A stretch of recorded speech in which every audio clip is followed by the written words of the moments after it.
All right, and what we are warning them about is not trying to get out there and navigate walking around on the ice, really risking slipping and falling. So we want to talk about how to stay on your feet during this winter event. All right, we're going to bring in Dr. Anut Sharma, Chief Medical Officer at United Healthcare of Georgia. Dr. Sharma, great to see you and hear from you this morning. We know that this ice is tricky on the roads, but just also walking around. Talk about the dangers with just a tiny bit of ice and what it can do.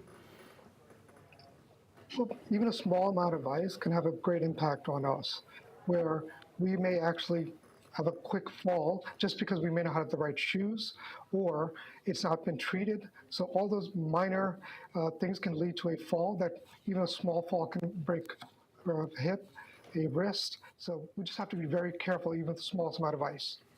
Dr. Sharma, I saw this hilarious meme on Instagram this morning, and it said, "Be careful out there, y'all. We're too old to fall."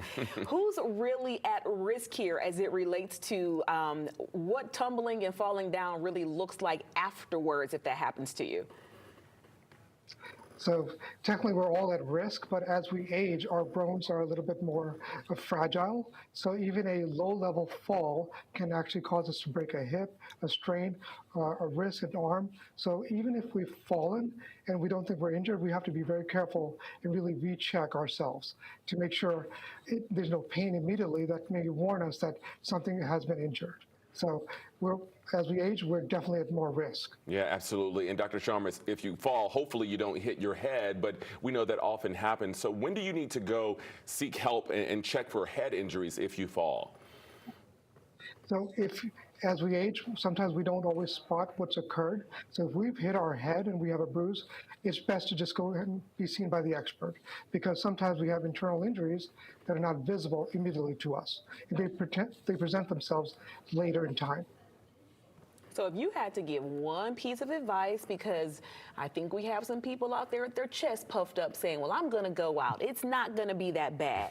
What would you tell the people about really staying in to help prevent these falls? How do we do that? If you're outside and you see that there's still ice, right, it's not been treated, stay inside.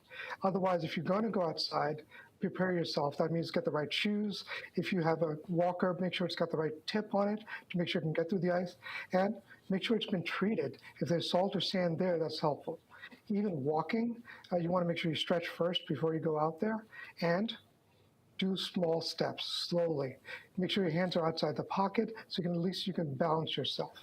All right, Dr. Anut Sharma, we appreciate you and all of our healthcare providers who are working this weekend as well. We appreciate it. Thank you.